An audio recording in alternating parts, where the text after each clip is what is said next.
day 28. My name is Carpino. I'm Christina Dizon. And today we are doing Pigeon. Pigeon. This is a favorite of a lot of my students. I love this pose. Yeah. It's a relaxing pose. You get into your piriformis muscle, your hips. It's definitely a good one to get to the outside of the hips. Yeah. Okay, let's begin. I'll be leading Tara. So Tara, start in your downward dog.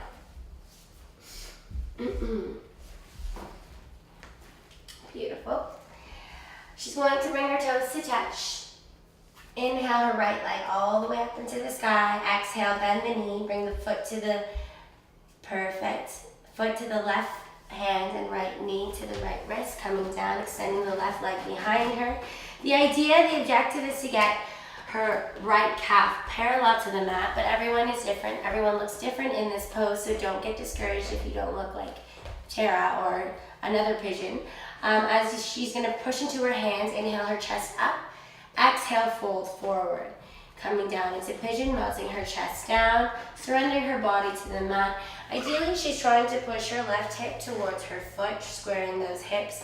Shoulders pressing down into the mat, melting her entire body down, pushing into the top of her left foot. Pushing to the top of the left foot will activate the left leg, and that will emphasize the stretch in the left hip. So just melting down here for 5. Now there are different variations in pigeon pose. If she comes up, now walk your body over to the left corner of the mat, reach your right arm as far as you can.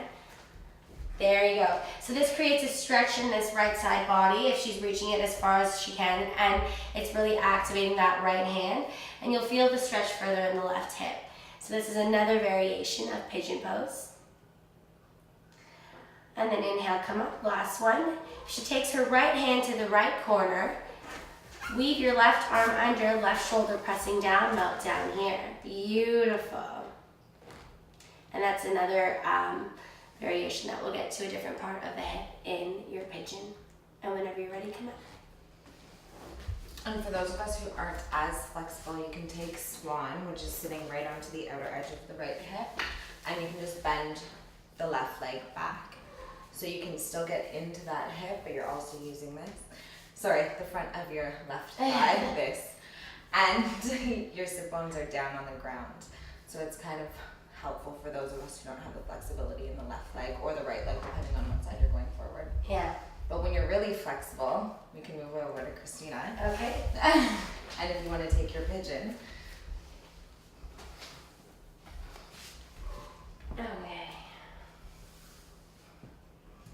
So she's going into pigeon the same way that she had guided me earlier, except this way she's going to ground through her left sit bone, left hip, and she's going to bend the right knee.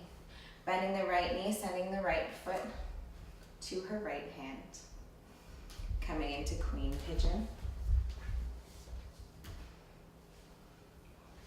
So what she's done here is she's hooked her toes into her elbow for support. That way she's grounding the knee down into the mat, getting this stretch in the hip. She's also keeping the support of the knee by holding that foot straight in alignment. We're opening the chest here, the shoulders are opening, we're getting a stretch underneath the arm.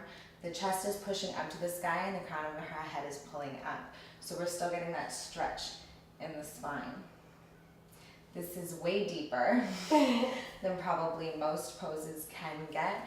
It goes all the way from the top of the body down to the toes, kind of wrapping yourself around. Whenever you're ready, you can come out.